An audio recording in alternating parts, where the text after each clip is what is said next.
Gananam tva ganapatigum havamahe kavim kavinam upamashavastamam jesarajam brahmam brahmas pata anashrivanuti vishide saranam om om om.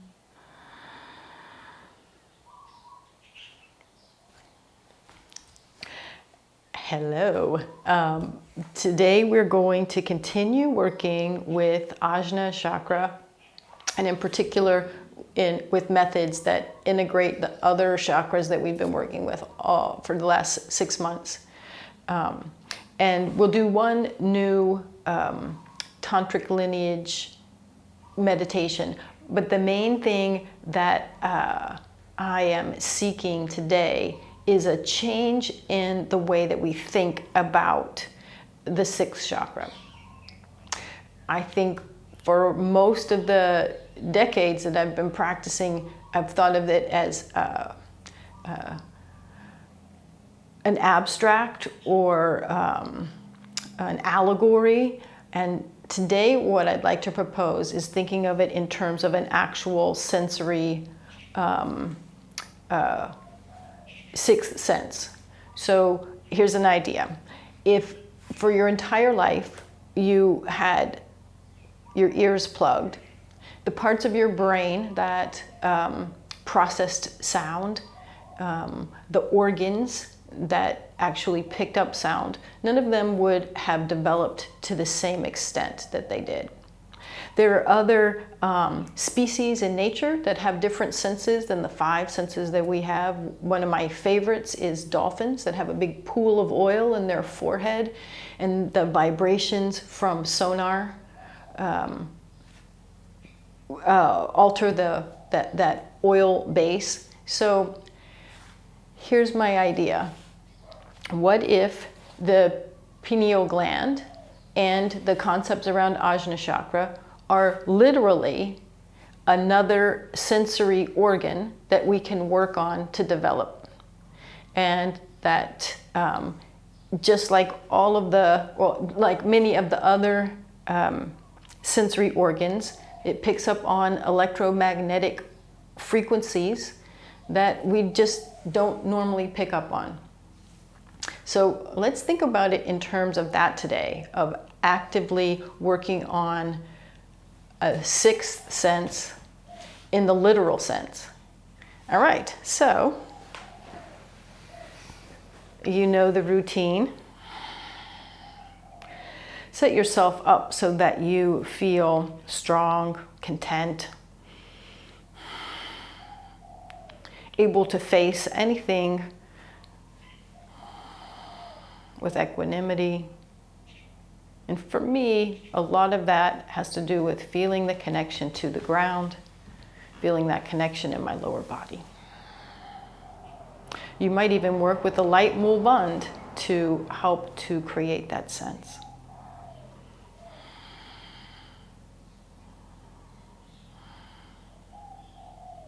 Now, simultaneously feel the connection that you have to something that is beyond the physical. That which the pineal gland, our sixth sensory organ, is able to pick up on. And for me, that usually means a sense of elevation and lift, upward movement in the crown of my head, a lengthening and an alignment in the spine.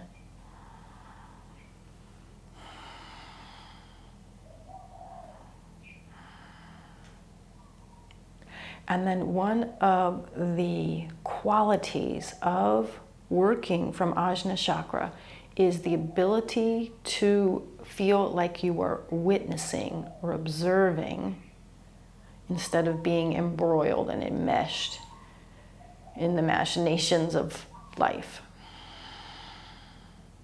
Get that slight sense of remove from the day-to-day. And for me, that's, again, sort of associated with a lift up towards the top of my head. It almost feels like a suction towards the top of my head. And also working with watching my breath.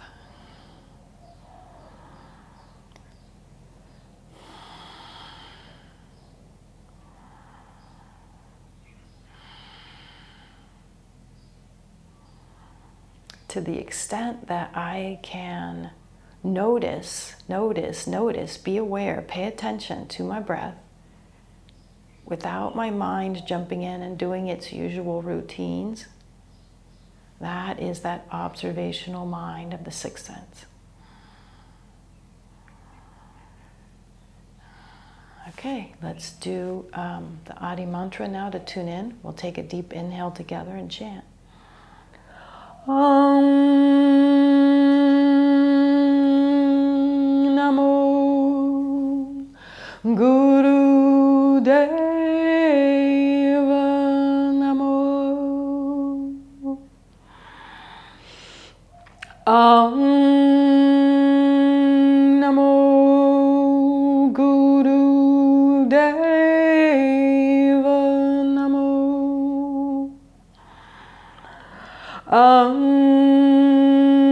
Namo Guru Deva Namo.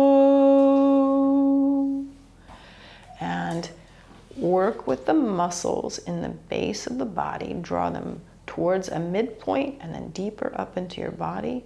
And feel as though you are redirecting energy you normally use somewhat negatively, and draw it up through your spine. Good. Okay. So we're going to do several asana, but with an emphasis on stimulating Ajna Chakra while we're doing it. So the first one, we're going to come up to standing.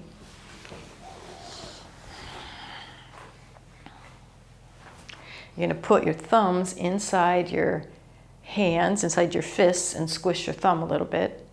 We're going to rise up on our toes, and we're going to try and put as much pressure on the meaty bit of the big toe as possible. So you're going to have to keep your ankles squeezed together as hard as you can. In fact, you'll probably feel the entirety of your legs squeezing together.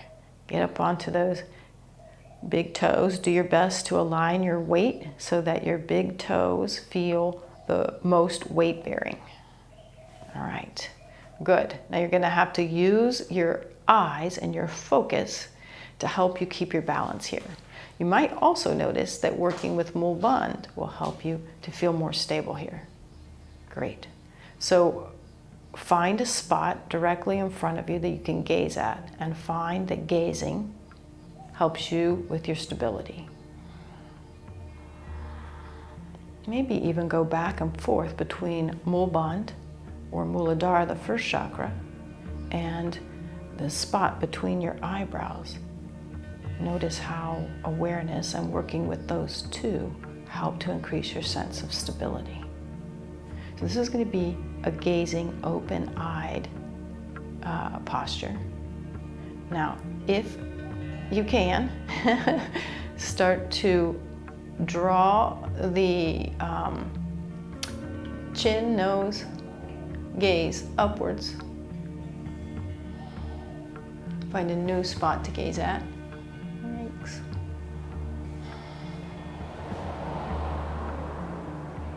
And then once you're here, breath of fire.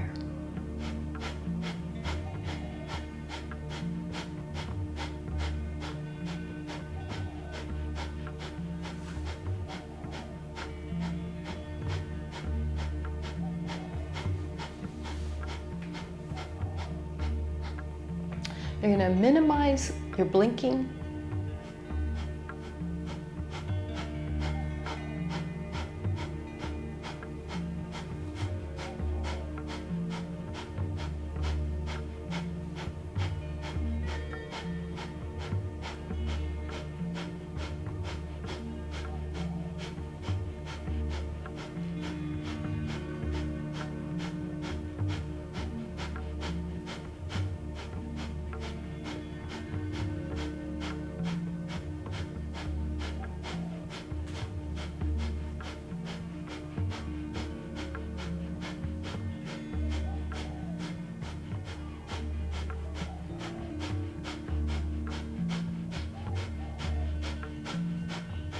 Keep going a little bit longer. You may drop in and out of various parts of this. You may be on your toes, you may not. You may have more bond, you may not. You may blink, you may not. Just keep working.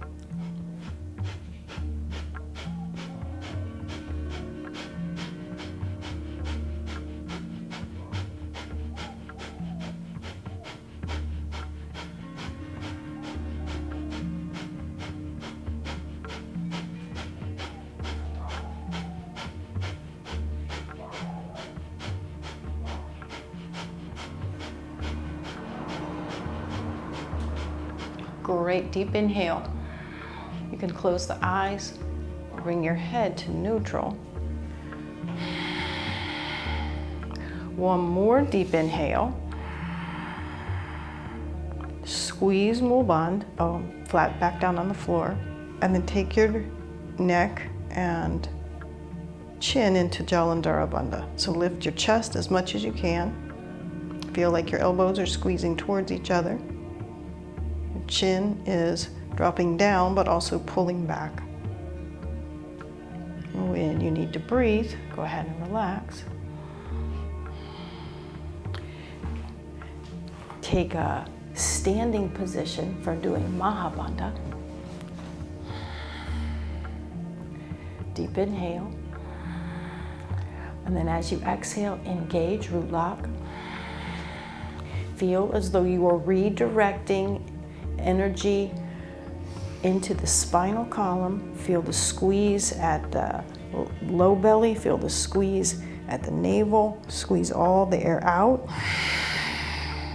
Squeeze your elbows towards each other. Try and squish your throat. Try and squish the pit of your throat. Feel the lift of the muscles of an inhale, although you don't let any air in. When you're ready to breathe, soften all of those postural contractions and come back up. Okay. Not many asanas today. So next we'll come into down dog, or in Kundalini sometimes it's called triangle pose. And you always have the option of doing this with your hands on the wall or doing the posture from your knees.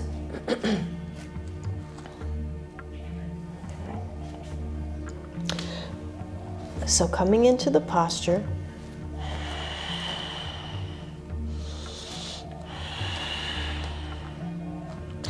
feel length in your spine. Make your spine as stretched out as you can. So from the tip of your tailbone to the top of your head, and the top back of your head in particular, the fontanelle spot, Bindu in yoga philosophy.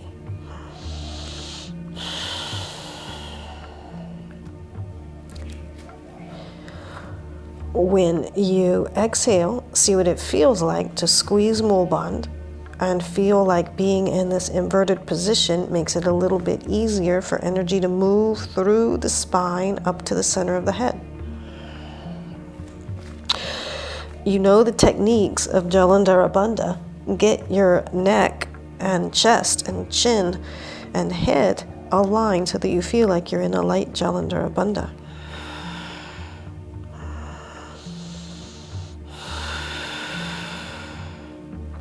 If it feels more beneficial for you, you can also do that squeeze of Mulband on the inhale rather than the exhale.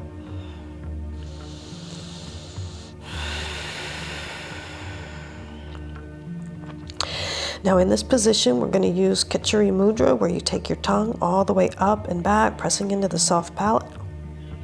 And we're also going to roll our eyes up. So you can do this with your eyes open, like you're trying to stare at the ground underneath your head, or you can roll your eyes into Shambhavi Mudra with them closed. Again, but feeling like you're trying to look towards your own hairline. Keep getting that length in your spine. Concentrate on your spinal column and energy moving from the base, from the pelvic floor, from the low belly, from the navel, and surging into the spinal column, all the way up to the center of the head.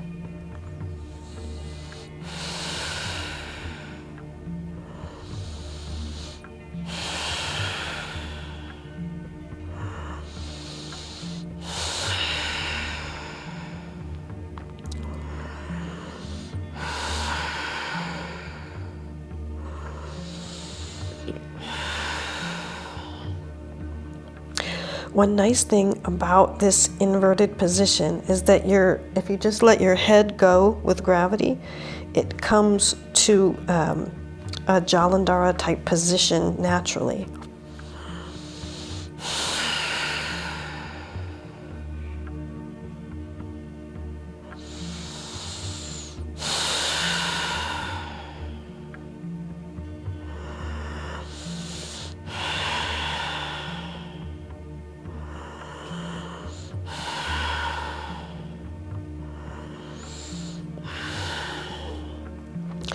On the next exhale, we're going to hold the breath out after we apply root lock and neck lock. You can even feel that wonderful scooping sensation of Uddiyana Bandha in this inversion. Great, and then to come out of it, we're going to walk our hands slowly towards our feet towards our hands. And we really want to get into the backs of the thighs for what we're going to do in a couple postures. So bend your knees a lot. You can put your hands on your hips if that feels good. And now concentrate on drilling your heels down into the floor and then lifting your sits bones as high as you can in the opposite direction. So using this alignment technique to put the focus on the backs of the legs as opposed to into the low back.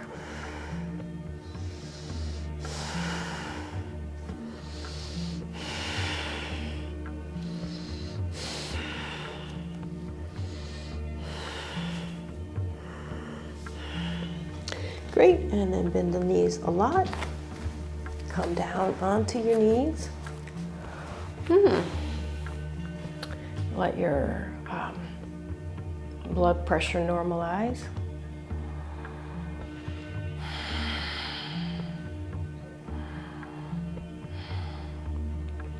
If you think about when you're trying to taste something that you really want to concentrate on, oftentimes we'll close our eyes.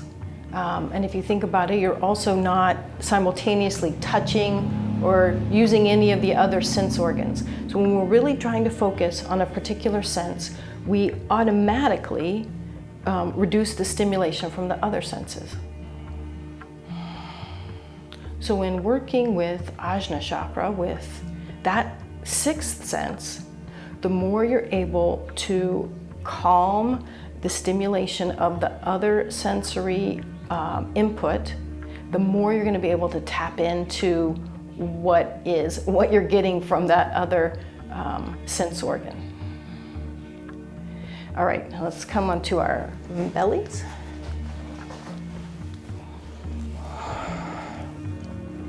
First, to just kind of limber up the back, find a low cobra, whatever variation works for you. Anchor your pubic bone, lengthen through your spinal column, lengthen, lengthen, lengthen. Tongue presses up, eyes gaze up with the eyes open, gazing upwards to a spot directly over your head. Breath of 5.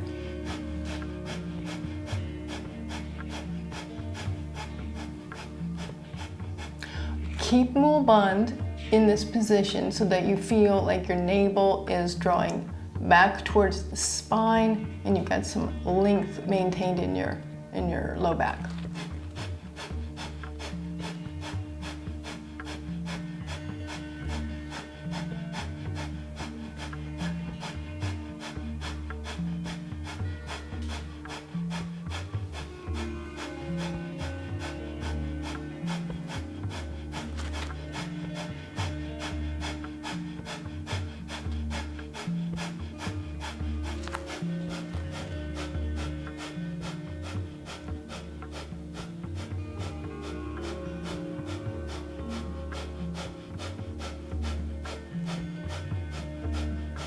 Great, deep inhale. Engage. Exhale, roll down. Go ahead and put your flat palms or your loose fists, one on top of the other, and let Bhumaja, the spot in between your eyebrows, rest on that spot so that there's a light pressure there.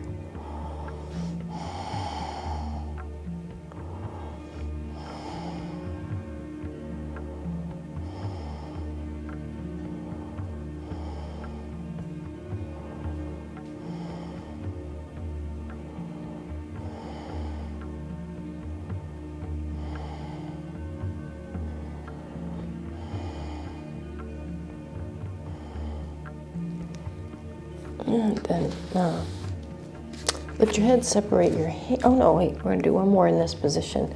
Forehead on the floor. Bend your knees. You're going to reach back and hold on wherever you can. And if you make your knees wider, then it makes it easier to get your hands to something.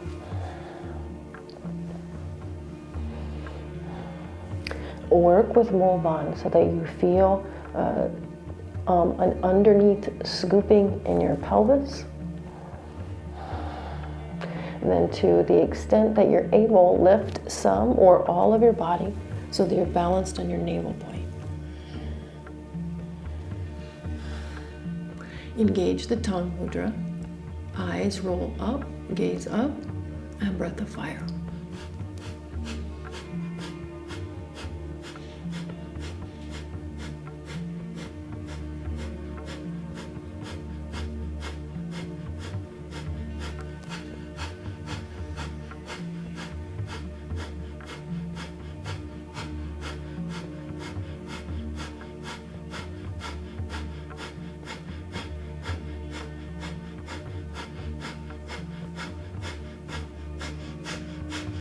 Great inhale.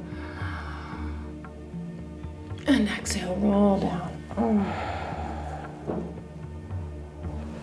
Again, we can stimulate Bhumaja, the spot between the eyebrows, by resting in a variation of child's pose,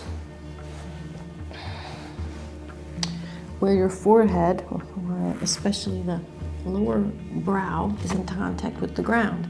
And if it makes it easier to do that with your stacked fists, do that. If your knees are challenging or a challenge in this position, they're not as important. So shift your position around so that your knees are comfortable.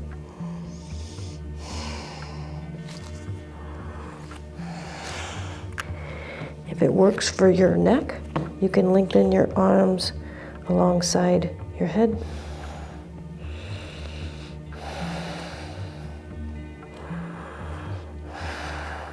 Think about how many spiritual traditions use this position.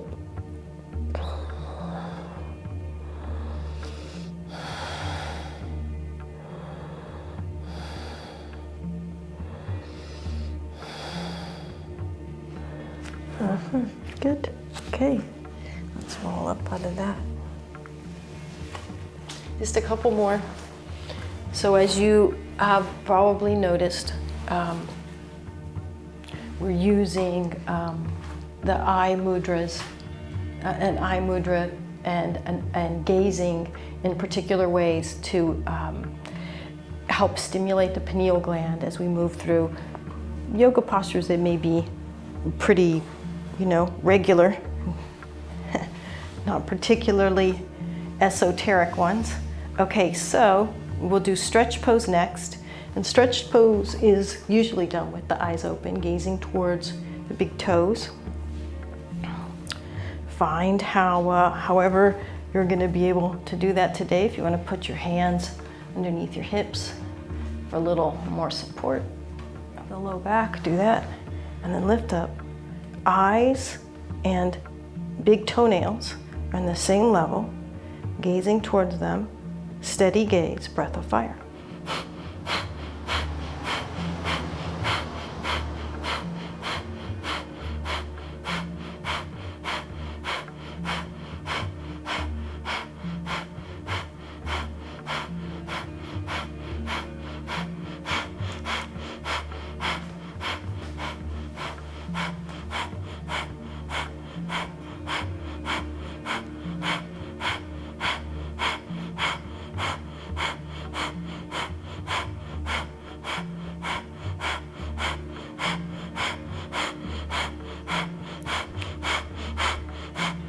Great. Inhale, squeeze, move on. Draw energy into the spinal column and squeeze it up. Direct it upwards.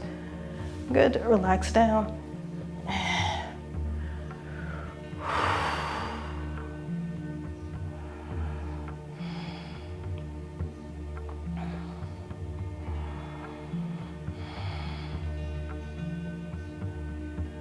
Okay, last pose for the day is wide-legged forward fold.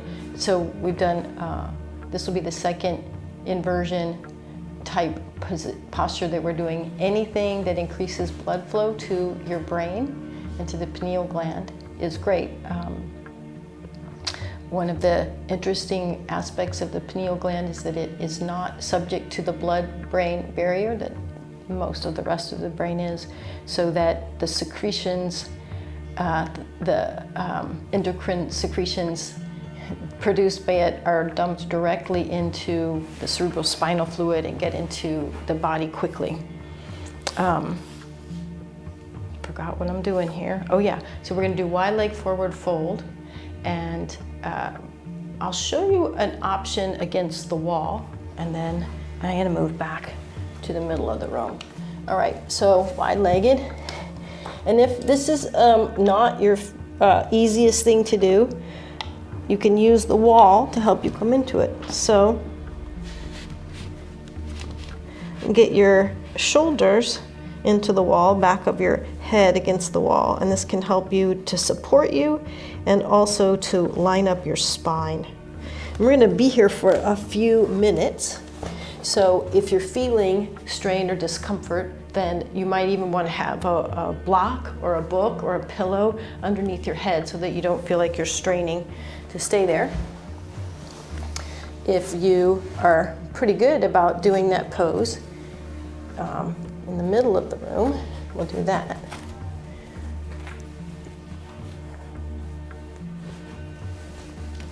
All right, so nice wide legs. Your hands resting against the floor can help you in the posture. If forearms feel better, forearms can be there. If your head feels a little lost and you'd like to have something between the top of your head and the floor, feel free to do that.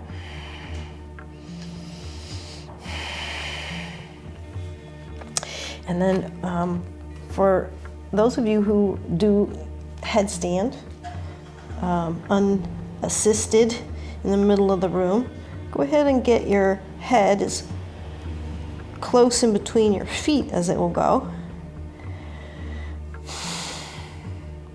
Find a way to support your head, whether with the palms of your hands or in classic headstand pose with your fingers interlaced, cupping the back of your head. And then you can work at coming up onto your tippy toes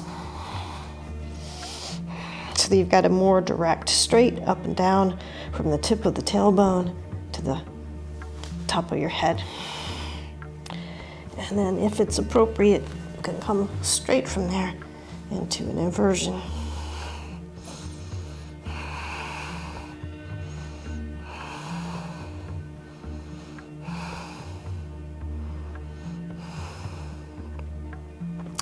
And all of the yoga classes that I've ever taken that worked with headstand, they emphasized that the legs needed to be working powerfully, strongly.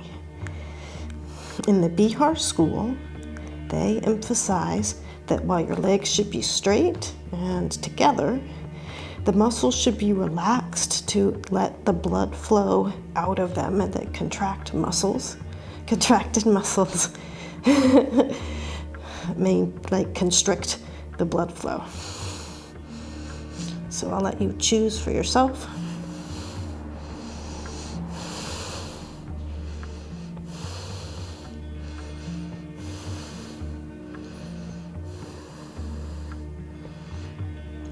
If none of the versions of going upside down work for you, then another option is you can just lie on your bed, on your stomach, and scooch your body until your upper torso is hanging off.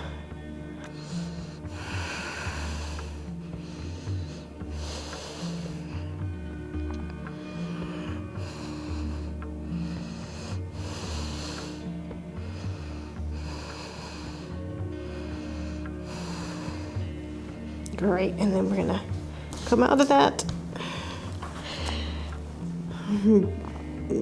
I'm probably coming out of that a little differently than you are.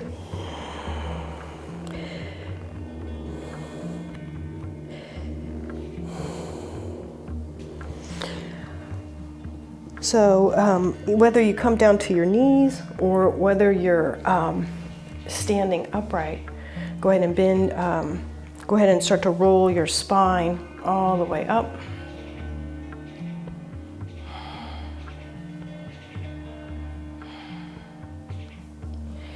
And then we're going to repeat that the very first thing that we did, we're going to repeat that one more time.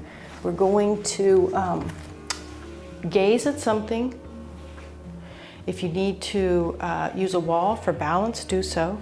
Come up onto the tips, onto the squishy pads of your big toes and put as much pressure there as you can. Find something and fix your gaze on it. Lock it in. So this is the counter pose for that inversion.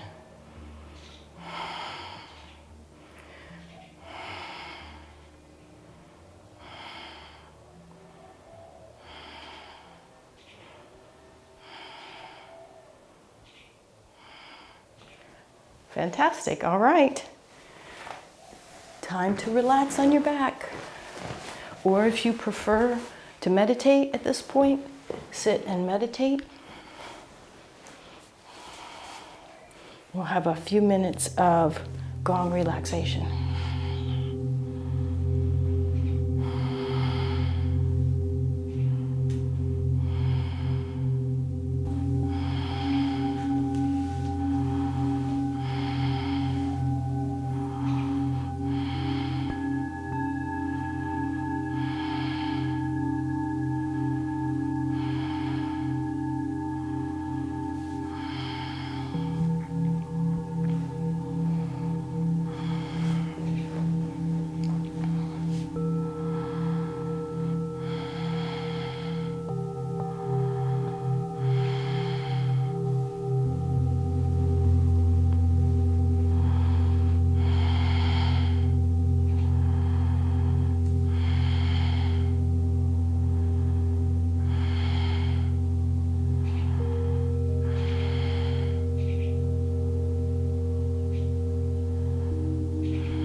take yourself through whatever movements you would like to in order to come up for pranayama and the guided meditation technique that we're going to use. Take your time.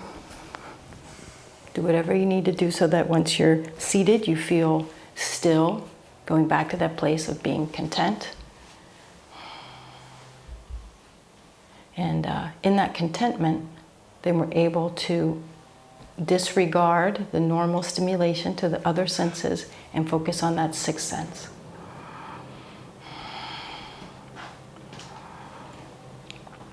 The last few books I've been reading are the histories of scientific thought and cosmology. And one thing that stands out to me is that the terminology and the concepts perpetually change over time. And that sometimes there'll be a correct idea, but that the language or the testing mechanism takes a longer time to develop. And that as those things evolve, there tends to be a great deal of arrogance about whatever the current thought is, and that everything else is rubbish. So we're going to use a couple of techniques that are unknown number of thousands of years old, 5,000 perhaps, 3,000.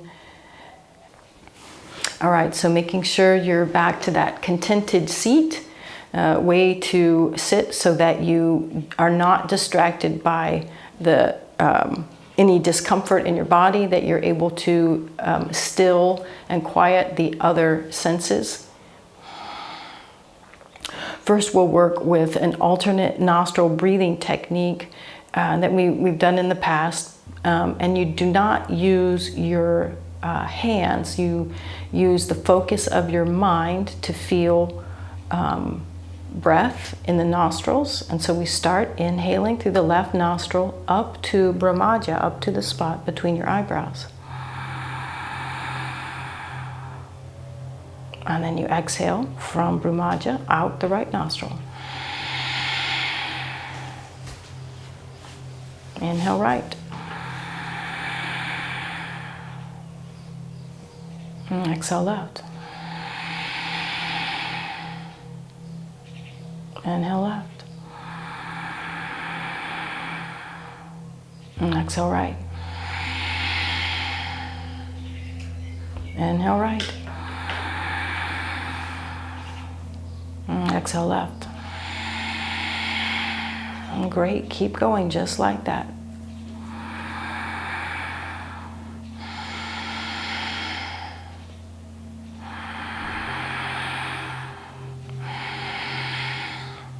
You may have noticed that I instinctively went to long ujjayi breath, and perhaps that is an instinct that is inherent in your practice now too.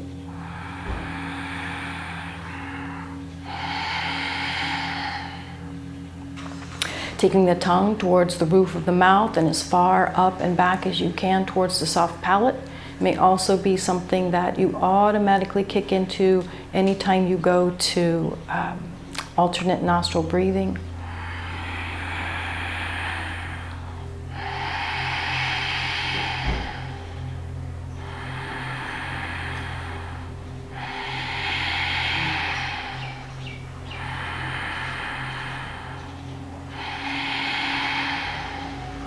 So one of the benefits of doing Nadi Shodhana this way is that you're having to focus more on the energetic pathways than you are on the hands or the nostrils.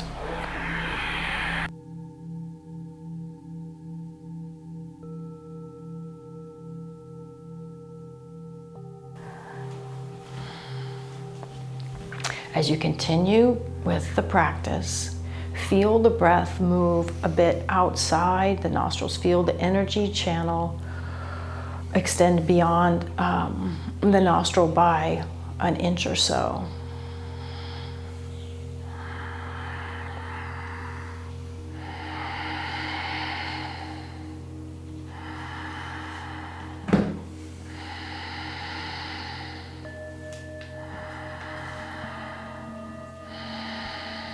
Now we're going to take a bit of a leap. The next time that you inhale, feel that you are drawing this giant inverted V comes from around the level of one of your sits bones, all the way up to Brahmaja, the spot between the eyebrows. From the spot between the eyebrows, exhale and feel that channel move all the way down to your opposite hip. So feel that you're drawing energy up from the ground around the level of your sits bone on one side to your brow spot. Exhale out the other side all the way down to the ground at around the level of your sit bone. Inhale all the way up. Exhale all the way down. Enjoying that long stretched out Ujjayi breath, correlating to the length of the movement of the breath.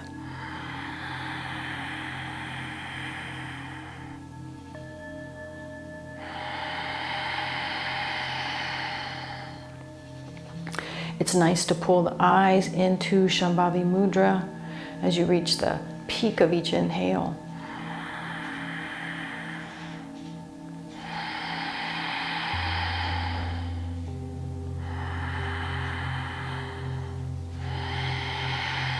Great. After the next exhale, relax the practice. If you know how to work with Siddhasana, go ahead and sit on your heel so that you have a direct physical sensation of Muladhara.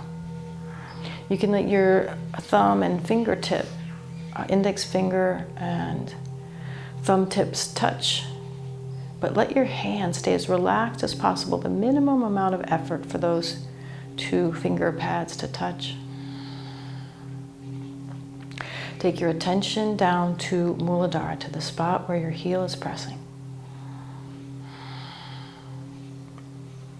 Have a sense of an arc out to the left that comes back in and crosses to the other side across your sacrum. Have a sense of an arc on the right side that goes from the center of the sacrum and comes back in at the navel point. Have a sense of an arc on the left side, from the navel up the left side, bisecting the body again at the heart. An arc on the right side, from the heart to the center of the throat. And then an arc on the left side, from the center of the throat to Brahmaja.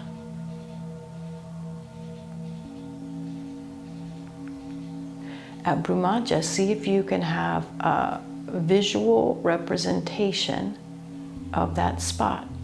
You might see a flame, you might see an Om sign, you might see a dot of light, you may see a visualization of the classic chakra shape with the two silver gray smoky petals.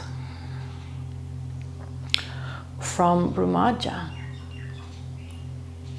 have a sense of an arc along the right side of the body that bisects at the throat. An arc on the left side of the body that bisects the body at the heart. An arc on the right side of the body that comes back through the navel. An arc on the left side of the body that comes back through the sacrum. An arc on the right that comes back to Muladhara, where your heel is pressing. See if there is any sensation or visualization that solidifies your sense of where Muladhara is. It may be the classic 4-petaled flower, maybe a yellow square. See what comes up for you.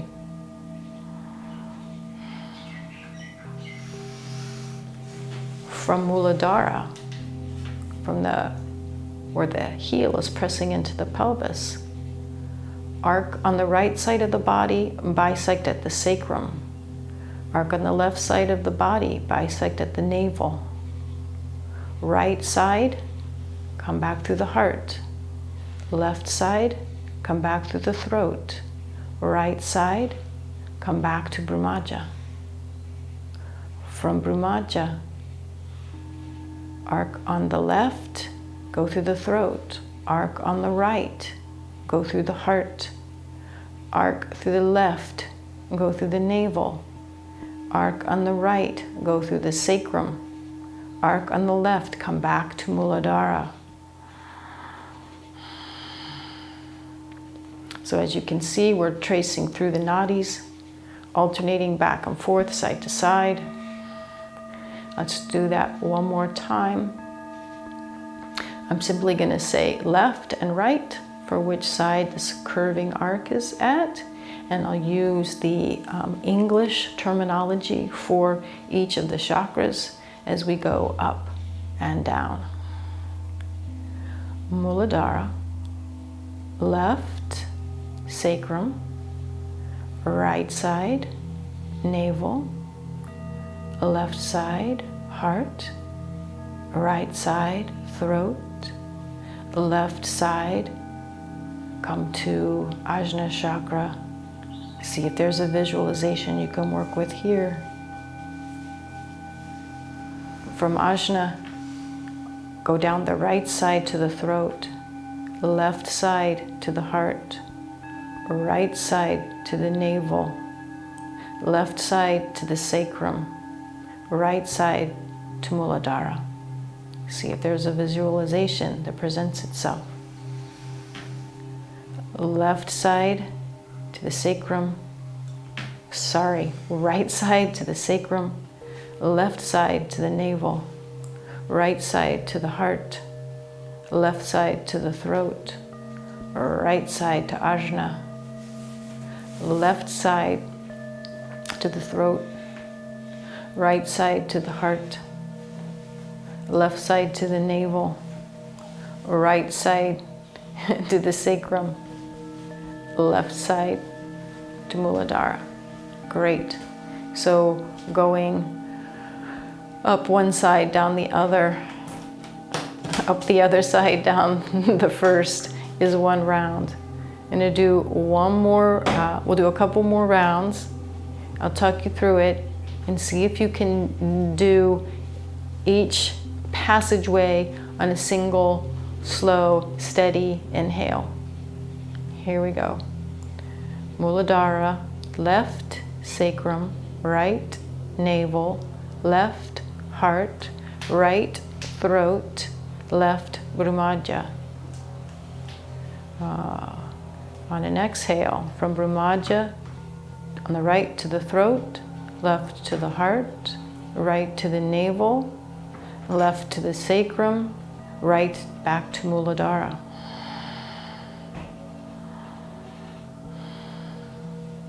When you're ready to inhale, start on the right, bisecting the sacrum, left to the navel, right to the heart, left to the throat, right to Brahmaja.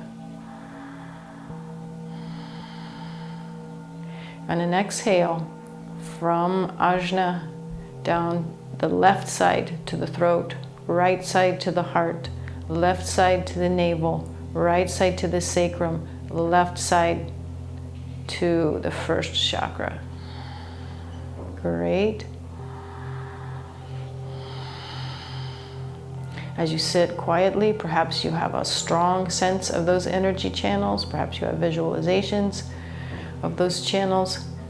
They may be two-dimensional, as we most often see them represented, or you may experience them as three-dimensional. We'll do one more round. I'll go directly from inhale up to exhale down, inhale up to exhale down. Here we go. As you inhale, starting at the base of the body, go up the left side to the sacrum, right side to the navel, left side to the heart, right side to the throat, left side to Brahmaja. Down the right side as you exhale to the throat, left side to the heart, right side to the navel, left side to the sacrum, right side to Muladhara. Inhale, Muladhara on the right side to the sacrum, left side to the navel, right side to the heart, left side to the throat, right side to Ajna Chakra. Exhale down the left, Ajna to the throat, right side to the heart, left side to the navel, right side to the sacrum, left side to Muladhara. Again, pause. See if you have a sense of information, wisdom, an innate knowing that comes from picking up information from the pineal gland.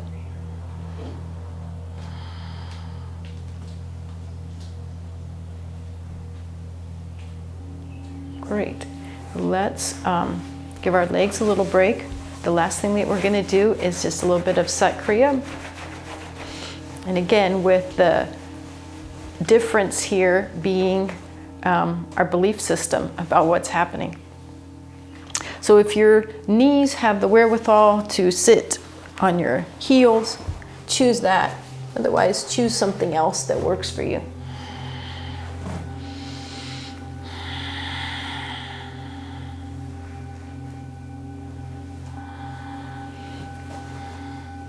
Have a strong sense of the reality of being able to alter energetically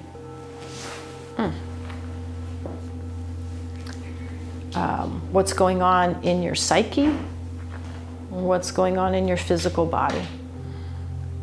We're going to redirect energy from the first chakra that is normally dissipated in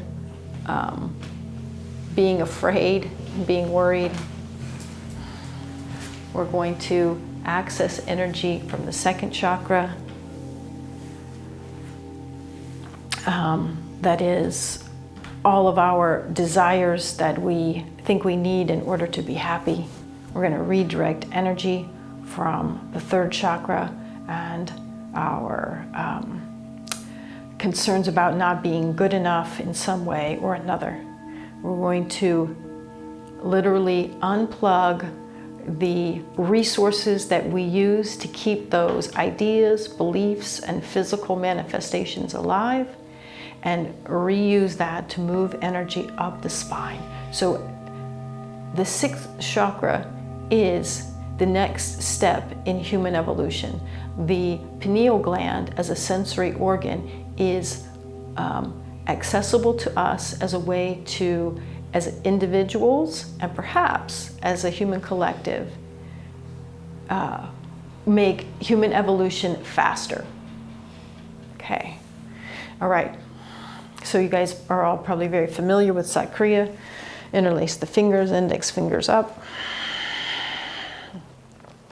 As you chant Sat, feel the contraction of first, second, and third chakras squeezing in and up as you draw on that energy that we dissipate in unconstructive ways, and feel it move into the spinal column and up to Brahmaja, or the pineal gland in the head.